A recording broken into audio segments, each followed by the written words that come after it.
Hi viewers, welcome to our channel. Present మనతో పాటు political analyst Murali Sharma గారు ఉన్నారు. వారితో ఒకసారి మాట్లాడదాం. సార్ నమస్కారం సార్. నమస్కారం. సో పేర్ని నాని గారిది ఒక వీడియో వైరల్ అవుతుంది. అంటే పేర్ని నాని గారు ఇలా పోలీస్ స్టేషన్ లో సిఐతోనే గొడవ పెట్టుకుంటూ మేము వచ్చాక అధికారంలోకి వచ్చాక మేము ఆ సత్తా ఏంటో చూపిస్తామని చెప్పేసి మాట్లాడుతూ వార్నింగ్ ఇస్తూ ఉండడం చూస్తున్నాం. సో ఆ గొడవ విపరీతంగా వైరల్ అవుతుంది. అసలు ఏం జరిగింది, ఎందుకు ఆ స్థాయిలో గొడవ పెట్టుకున్నారు, మరి అతని మీద ఇప్పుడు కేసు కూడా నమోదు చేసినట్టుగా తెలుస్తుంది. మరి ఇది ఎక్కడి వరకు వెళ్ళొచ్చు? ఇది చాలా దూరం వెళ్తుందండి. పేర్ని నాని గారు ఆయన వీడియో ఒకటి వచ్చింది రీసెంట్ గా. సిఐ గారితో విపరీతంగా వాగ్వాదం చేస్తున్నాడు. అసలు మేమంటే ఏంటో చూపిస్తాం అంటున్నాడు. ఆయన బెదిరిస్తున్నాడు. మరి ఇదంతా ఎందుకు జరిగింది ఏంటని చూసుకుంటే రీసెంట్ గా ఒక ఇన్సిడెంట్ జరిగింది. అది ఏంటంటే వాళ్ళు medical college Machilipatnam medical college దగ్గర వైసీపీ కార్యకర్తల ఆధ్వర్యంలో ఒక నిరసన కార్యక్రమం చేపట్టారు. దానికి కారణం ఏంటంటే రీసెంట్గా చంద్రబాబు నాయుడు గారు ఆంధ్రప్రదేశ్లో ఉండేటువంటి ఒక ప్రభుత్వ ఆధీనంలో ఉన్న 17 మెడికల్ కాలేజీలను కూడా ప్రైవేట్ పీపీపీ అనేటువంటి దాంట్లో కన్వర్ట్ చేశారు.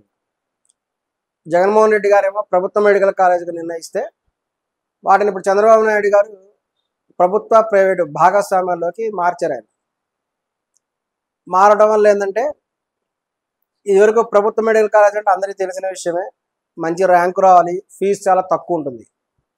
మరి ఇప్పుడు చంద్రబాబు నాయుడు గారు మార్చిన దాంట్లో ఏంటంటే కొన్ని ఫ్రీ సీట్లు ఉంటాయి, మిగతాది ఒక్కొక్క సీటు 57 లక్షలు minimum charges, minimum fee 57 lakhs minimum fee. అది ఇంకా ఎక్కువ కూడా ఉండొచ్చు కాలేజీని బట్టి, ఏరియాని బట్టి. 57 నుంచి 1 crore కూడా ఉండొచ్చు ఫీజు. మరి ఈ విషయం చూస్తే ఒక రకంగా జగన్ గారు చాలా విజయం సాధించినట్లే. ఎందుకంటే కాలేజీల పర్మిషన్ అంటేనే చాలా కష్టమైన విషయం.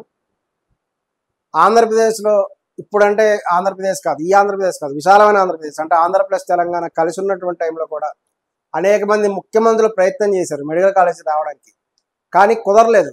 ఎందుకంటే మెడికల్ కాలేజ్ వెనక ఒక పెద్ద మాఫియా నడుస్తుంటుంది, మెడికల్ మాఫియా. అది వాళ్ళందరూ ఏం చేస్తారంటే కర్ణాటకలో, తమిళనాడులో అక్కడ మెడికల్ కాలేజెస్ కొన్ని ఉన్నాయి. వాళ్ళు మన ఆంధ్ర పీపుల్ అందరినీ కూడా ఆకర్షిస్తుంటారు, స్టూడెంట్స్ని. కారణం ఏంటంటే ఇక్కడ ఆంధ్రప్రదేశ్ ఇప్పుడు తెలంగాణలో కూడా చాలా తక్కువ సీట్లు ఉంటాయి మెడికల్ రంగంలో. దానికి ఒక డే అండ్ నైట్ చదివి ఎంత చదివినా కానీ అదృష్టం ఉన్న వాళ్ళకి మెడికల్ సీట్ వస్తుంది అని కూడా అనుకుంటుంటారు మన ఆంధ్రప్రదేశ్, తెలుగు రాష్ట్రాలు ఎస్పెషల్లీ. సో వాళ్ళకి ఆ ర్యాంక్ వస్తేనే ఆ సీట్ వస్తుంది, రాకపోతే ఇంకా చేసేదేం లేదు, వాళ్ళు వేరే కోర్స్ చేరాల్సిందే. కానీ ఇంజనీరింగ్ కాలేజీలు పెట్టారు, అందులో మళ్ళీ మారచ్చు. కొన్ని ఫ్రీ సీట్లు ఉన్నా, కొన్ని పేమెంట్ సీట్లు ఉన్నా, కొన్ని ఎక్కువ సీట్లు ఉన్నాయి. కానీ మెడికల్ దాంట్లో అలా అవైలబుల్ లేదు.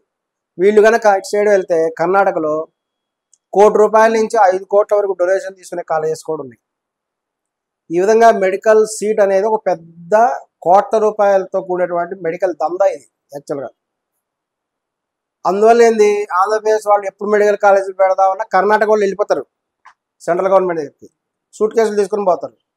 అది కూడా కర్ణాటక నుంచి, తమిళనాడు నుంచి సూట్ కేసులు తీసుకొని వెళ్తారు.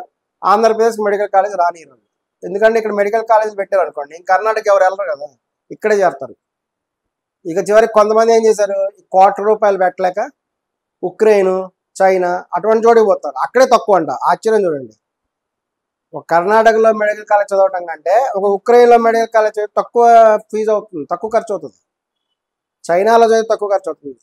ఇది ఒక ఆశ్చర్యకరమైన విషయం. చివరికి కొంతమంది ఇక్కడ ₹1,00,00,000 5 కోట్లు కట్టే బదులు అక్కడికి పోయి కొంత తక్కువ అమౌంట్లో అయిపోతానే ఉక్రెయిన్ పోతున్నారు, ఇక అనేక దేశాలకు పోతున్నారు. ఇది నిజంగా మనం సిగ్గుపడాల్సిన విషయం. మన దేశ సంపద అంతా ఫీజుల రూపంలో విదేశాలకు వెళ్ళిపోతున్నది. కొన్ని వేల మంది వెళ్తున్నారు ప్రతి సంవత్సరం, ఇది వాస్తవం. అంటే ఈ వేల మంది, లక్షల మంది కూడా ఉండొచ్చు. వీళ్ళ ఫీజు అంతా కూడా ఈ లక్షల మంది అన్ని కోర్సులు కలిపి ఈ ఫీజు అంతా కూడా విదేశాలకు పోతున్నది భారతదేశం నుంచి. మరి ఇప్పుడు కనుక చూసుకుంటే ఈయన జగన్మోహన్ రెడ్డి గారు చాలా కృషి చేశారు, కాలేజీలు తీసుకొచ్చారు. కానీ ఏంటంటే మళ్ళీ కథ మొదటికి వచ్చింది. ఆయన వీటన్నిటికి కూడా కట్టించడానికి కూడా ఇవి అరేంజ్ కూడా చేశారు. ఈ భవనాలన్నీ కట్టించుకోవడానికి కాంట్రాక్ట్లు కూడా ఇచ్చారు. మరి ఇప్పుడు చంద్రబాబు నాయుడు గారు ఏమంటారంటే ఇవన్నీ కట్టించడానికి 5,000 కోట్లు ఖర్చు అవుతుంది, ఈ 5,000 కోట్లు అనేది కష్టం కదా అని చంద్రబాబు నాయుడు గారు అంటారు. ఇప్పుడు మరి జగన్మోహన్ రెడ్డి గారు ఇప్పుడు ఏమంటున్నారు, మీరు మెడికల్ కాలేజీ 5,000 కోట్ల కట్టలేని వాళ్ళు రేపు రాజధాని ఏం కడతారు? మీ దగ్గర 5,000 కోట్లు లేవు సపోజ్, ఇది కట్టడానికి, ఈ మెడికల్ కాలేజీ కట్టడానికి 5,000 కోట్లు లేకపోతే మరి రాజధానిని లక్షల కోట్లతో ఖర్చు పెడతా అంటున్నారు కదా, మీ దగ్గర లక్షల కోట్లు యాడ్ నుంచి వస్తాయి అని కూడా జగన్మోహన్ రెడ్డి గారు కూడా దీని నుంచి ఆర్గ్యుమెంట్ ఇప్పుడు. కానీ ఏంటంటే టీడీపీ వాళ్ళ ఆర్గ్యుమెంట్ ఏంది, జగన్మోహన్ రెడ్డి గారు ఒక్కొక్క కాలేజీ నిర్మాణానికి 100 కోట్లు కమిషన్ తీసుకున్నారు. అన్ని కాలేజీలు ఉంటే ఒక్కొక్క మెడికల్ కాలేజీ దగ్గర కన్స్ట్రక్షన్ కంపెనీ నుంచి 100 కోట్లు కమిషన్ తీసుకున్నారు. అందుకు మాత్రమే ప్రభుత్వ కాలేజీని కట్టాలి అని ఎంకరేజ్ చేస్తారని వీళ్ళ వాదన ఉంది తెలుగుదేశం పార్టీ వాళ్ళు. ఈ కన్స్ట్రక్షన్ ఎలా ఉన్నా, ఎవరి కమిషన్లు ఎలా ఉన్నా, విద్యార్థుల పరంగా చూసుకుంటే మటుకు ప్రభుత్వ కాలేజీలు అయితేనే విద్యార్థి పాయింట్ ఆఫ్ వ్యూలో తక్కువ ఫీజుకి వస్తాయి. మరి ప్రైవేట్ ఫీజు అయితే మళ్ళీ దగ్గర దగ్గర 57 లక్షల నుంచి ₹1 కోటి వరకు ఫీజు ఉండొచ్చు ప్రయాణం. మరి ₹1 కోటి దందా కూడా ఆంధ్రప్రదేశ్లో కూడా ప్రారంభమవుతుంది మెడికల్ కాలేజీ. కానీ కట్టడానికి కూడా చాలామంది రెడీగా ఉన్న వాళ్ళు కూడా ఉన్నారు.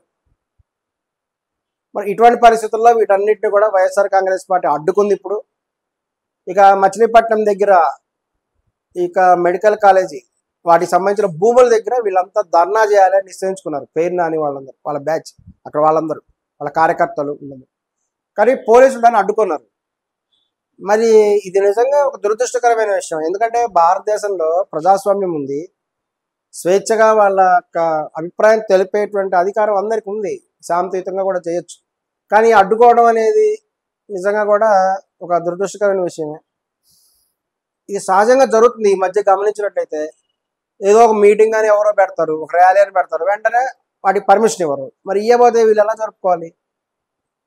వీళ్ళు ఏం చేస్తారంటే బలవంతంగా కొంతమంది చేస్తారు, దాని మీద కేసులు అవుతాయి. ఇది ఒక రొటీన్ వ్యవహారం అయిపోతుంది ఈ మధ్య. మరి ఇక్కడ పేరు నాని గారు కూడా అనుమతి లేకుండానే వాళ్ళు ఒక 400 మంది మెంబర్స్, ప్రముఖులు, వాళ్ళ ముఖ్య కార్యకర్తలు, ఇంకా అనేక మంది, వీళ్ళందరూ కూడా కలిసి అక్కడ మీటింగ్ పెట్టేశారు భూముల గురించి. ఎందుకంటే ప్రభుత్వ కాలేజీలకు భూములు కూడా ఉన్నాయి, అవి కొన్ని వేల కోట్ల రూపాయల నుంచి లక్షల కోట్ల రూపాయలు వేసే భూములు ఉన్నాయి. మరి ఇవన్నీ కూడా ఇప్పుడు ప్రైవేట్ వాళ్ళు పోయినట్టే కదా, అంతకుముందు గవర్నమెంట్ కంట్రోల్ ప్రైవేట్ పోయినట్టు అవి కూడా. వాటన్నింటి గురించి నిరసన కార్యక్రమం చేపట్టారు, దానికి పర్మిషన్ లేదు. మరి పర్మిషన్ లేకుండా ఎందుకు జరిపారు? ప్రభుత్వం పర్మిషన్ ఇవ్వాలి కదా, ఇవ్వకపోవడం కూడా వాళ్ళు అనేక కారణాలు చూపించవచ్చు. కానీ పర్మిషన్ లేకుండా చేశారని చెప్పేసి వీళ్ళందరి మీద కూడా కేసులు బుక్ చేయడం జరిగింది. మచిలీపట్నం పోలీస్ స్టేషన్ పరిధిలోకి వస్తాయి అవన్నీ. వాటి పోలీస్ స్టేషన్ కేసు బుక్ చేశారు. వీళ్ళ దాదాపు 400 మందికి ఈ యొక్క నోటీసులు ఇచ్చేశారు, షోకాజ్ నోటీసెస్. కానీ వాళ్ళందరూ ఏంటి, ప్రభుత్వానికి వ్యతిరేకంగా ఉండాలి అని కూడా నిర్ణయం చేసుకొని అక్కడ స్థానిక మచిలీపట్నం అధ్యక్షుడు ఏమన్నారంటే, మనం ఎవరం కూడా విచారణకి వెళ్ళొద్దు, మనందరం ఒకే బాట మీద ఉండి, దాదాపు 400 మంది నోటీస్ ఇచ్చారు కదా, ఒక్కొక్కరిని పిలుస్తూ ఉంటారు. ఆయన పేరు సుబ్బన్న గారు, మచిలీపట్నం అధ్యక్షుడు ఆయన, వైఎస్ఆర్ కాంగ్రెస్ పార్టీ. వాళ్ళకు వాట్సాప్ గ్రూప్ ఉంటుంది. ఆ వాట్సాప్ గ్రూప్లో ఆ మచిలీపట్నం వాళ్ళ ఎవరైతే నోటీసులు వచ్చినాయో ఎవ్వరు కూడా పోలీస్ స్టేషన్కి వెళ్ళొద్దు, ఏం చేస్తారో చూద్దాం అని చెప్పేసి ఆయన వాట్సాప్ ద్వారా మెసేజ్లు అందరికీ పంపించేశారు. ఇప్పుడు ఏమైంది, ఎంక్వైరీ పిలుస్తున్నారు పోలీసులు, ఎవరు రావట్లేదు. మరి పోలీసులు ఏదో తలకాయన వ్యవహారం అయిపోయింది. మరి వాళ్ళ ఎంక్వైరీ పిలిస్తే వాళ్ళు చెప్పేదాన్ని బట్టి, షోకాజ్ నోటీసుని బట్టి, వాళ్ళు చెప్పేదా వివరాన్ని బట్టి వాళ్ళు నెక్స్ట్ స్టెప్ తీసుకోవాలి. మరి ఎవరు రావట్లేదు. ఇక సుబ్బన్న గారిని ఇవంతా గమనించేసి సుబ్బన్న గారిని పిలిచారు పోలీస్ స్టేషన్, పిలిచేసి తీసుకొచ్చారు. ఆయన కూడా రానన్నాడు, విచారణకి రానని చెప్తే బలవంతంగా తీసుకొచ్చేసారు. తీసుకొచ్చేసి స్టేషన్లో కూర్చోబెట్టారు, ఎంక్వైరీ చేయడం ప్రారంభించారు. అది 41A అనుకుంటాను నోటీస్, అది ఆ సెక్షన్ కింద. ఈ విషయం కూడా తెలిసిపోయింది. అక్కడ కాంగ్రెస్ పార్టీ, వైఎస్ఆర్ కాంగ్రెస్ పార్టీ కార్యకర్తలకి అందరికి కోపం వచ్చేసింది. ఇంకా దాదాపు పేరు నాని గారికి విపరీతమైన కోపం వచ్చేసింది. వచ్చేసి ఎందుకు తీసుకెళ్తారు, ఎందుకు ఇబ్బంది పెడుతున్నారు, బలవంతం చేస్తున్నారు ఆయన అని చెప్పేసి, హెరాస్మెంట్ చేస్తున్నారు అని ఇంకా అర్చుకుంటూ వాళ్ళందరూ కూడా కొన్ని 100 మంది కార్యకర్తలు పోలీస్ స్టేషన్ మీద దాడిలాగా వెళ్ళిపోయారు. ఆయన దాడి చేయడానికి ప్రయత్నం చేశారు. కానీ అక్కడ పోలీసులు అందరూ కూడా ఉంటారు కదా, వాళ్ళందరూ అడ్డుకున్నారు. ఇక పేరు నాని గారు ఆర్గ్యుమెంట్ దిగడం సిఐ గారితో, ఎందుకు మీరు ఇతన్ని ఇట్లా ఇబ్బంది పెడుతున్నారు, హెరాస్మెంట్ చేస్తున్నారు. మరి పోలీసు వాళ్ళు ఏమంటారు, చట్టపరంగా మేము చేస్తున్నాం. పోలీసు వాళ్ళు ఏం చేస్తారో చట్టపరంగానే చేస్తారు, చూపిస్తారు చట్టపరంగా ఇది ఈ విధంగా చేస్తారు. మీరు షోకాజ్ ఇచ్చుకోవాల్సిన పరిస్థితి ఉంది. దాన్ని బట్టి మీ మీద ఏం చేయాలి నిర్ణయాలు తీసుకుంటాం. కానీ పేర్ని అనేటువంటి ఆయన ఇదివరకు అధికారం రుచి చూసిన ఆయన, అధికారం రుచి చూసిన వాళ్ళకి అసలు తెలుస్తుంది అక్కడ జరిగేది ఏంటనేది. ఒకప్పుడు వాళ్ళు చేసిన పని ఇది. ఇక్కడ వైఎస్ఆర్ కాంగ్రెస్ పార్టీయా, తెలుగుదేశం పార్టీయా, బీజేపీ పార్టీ, మరొక పార్టీ అని కాదు, ఏ పార్టీ అయినా సరే, ఏ పార్టీ వాళ్ళ అధికారం ఉంటే ఆ పార్టీ వాళ్ళు ప్రభుత్వ అధికారులు వాళ్ళకి అనుకూలంగా ఉంటారు రాజకీయ పార్టీలకి. అది సహజమైన విషయం. అధికార పార్టీ వాళ్ళు ఏం చెప్తే చేస్తారు. మరి పేర్ని నాని గారి అధికారంలో వాళ్ళు కూడా ఇట్లా పోలీసుల ద్వారా పంపించి తెలుగుదేశం పార్టీ వాళ్ళు పెట్టారు ఇబ్బంది. సహజమైన విషయం. ఇప్పుడు అదే కర్మ రిటర్న్స్ అన్నట్టుగా ఇప్పుడు అదే వీళ్ళకి వచ్చేసింది. ఇప్పుడు తెలుగుదేశం పార్టీ కూటమి అధికారంలో ఉంది కాబట్టి వాళ్ళు అదే పనిలో వీళ్ళు కూడా విచారణకు పిలుస్తున్నారు, అరెస్ట్ చేస్తారు. కానీ ఏంటంటే ఈయన దురుసుగా ప్రవర్తించాడు సిఐ తోటి. మేము అధికారంలోకి వస్తాం, ఆయన చెప్పింది అదే. అధికారం శాశ్వతం కాదు. పేర్ని నాని చెప్పడం ఏంటంటే ఇప్పుడు టీడీపీ అధికారంలో ఉంది కాబట్టి మీరు పోలీసు వాళ్ళందరూ వాళ్ళ సపోర్ట్గా చేస్తున్నారు అనేది ఆయన అభిప్రాయం. రేపు మళ్ళీ వైఎస్ఆర్ కాంగ్రెస్ పార్టీ అధికారంలో వస్తారు నెక్స్ట్ టర్మ్లో, లేకపోతే ఎప్పుడైనా మేము అప్పుడు మా పవర్ ఏంటి మేము చూపిస్తాం, మీ సంగతి చూస్తాం అని ఆయన వార్నింగ్ ఇవ్వడం జరిగింది. మరి దీన్ని కూడా అందరూ సీరియస్గా తీసుకున్నారు. ఎందుకంటే ఒక చట్టం ఉంది, ప్రభుత్వ ఉద్యోగులకు ఎవరికైనా సరే వాళ్ళ డ్యూటీకి ఆటంకం కలిగిస్తే అదొక నేరం. ఇప్పుడు పోలీస్ స్టేషన్ వాళ్ళు కూడా ప్రభుత్వ ఉద్యోగులు కాబట్టి పోలీసుల డ్యూటీకి అంతరాయం కలిగించాడు అని ఒక కొత్త కేసు కూడా ఆయన మీద ఫైల్ చేయడం జరిగింది. దీని మీద అక్కడ ఎస్పీ గారు చాలా సీరియస్ అయ్యారు.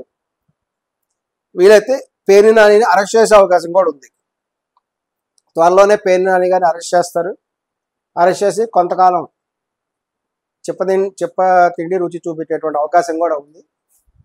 ఏదేమైనా ఇదంతా ప్రజాస్వామ్యంలో కనుక చూసినట్లయితే ఒక నిరసన కార్యక్రమానికి ప్రభుత్వం కూడా పర్మిషన్ ఇవ్వాలి. వాళ్ళు ఉండేటువంటి అబ్జెక్షన్ ఉన్నప్పటికీ కూడా లిమిటెడ్ మెంబర్స్తో కానీ లేదంటే శాంతియుతంగా కానీ చూసేటువంటి అవకాశం ఇవ్వాలి. పూర్తిగా అసలు నిరసన కార్యక్రమానికి పర్మిషన్ ఇవ్వము అనటం కూడా కరెక్ట్ కాదేమో అనిపిస్తుంది. నిరసన కార్యక్రమానికి అవకాశం ఇవ్వాలి. తర్వాత వాళ్ళు ఏమైనా విధ్వంసం చేస్తే అప్పుడు వాళ్ళ మీద చర్యలు తీసుకునేటువంటి అధికారం కూడా ఉంది. అసలు మేము అవకాశమే ఇవ్వమంటే మరి ప్రజాస్వామ్యంలో రెవల్యూషన్ వచ్చే అవకాశం ఉంది. ఇప్పుడు ఇక్కడ జరిగింది ఒక రకంగా అదే జరిగింది. వాళ్ళ పోలీస్ పర్మిషన్ లేకపోయినా వీళ్ళు నిరసన కార్యక్రమం చేశారు, వందలాది మంది వెళ్ళారు అక్కడికి. తద్వారా ఇప్పుడు కేసులు అయినాయి, కేసులు ఎదుర్కొంటున్నారు. ఏమైనా త్వరలో మన లెక్క ప్రకారం అయితే ఈ 400 మందిని అరెస్ట్ చేయాలి. 400 మంది నోటీస్ పంపించారు కదా, 400 మందిని అరెస్ట్ చేయాలి. అక్కడ ఉండేటువంటి స్థానిక మచిలీపట్నం అధ్యక్షుడు సుబ్బన్న గారిని అరెస్ట్ చేయాలి, పేర్ని నాని గారిని అరెస్ట్ చేయాలి.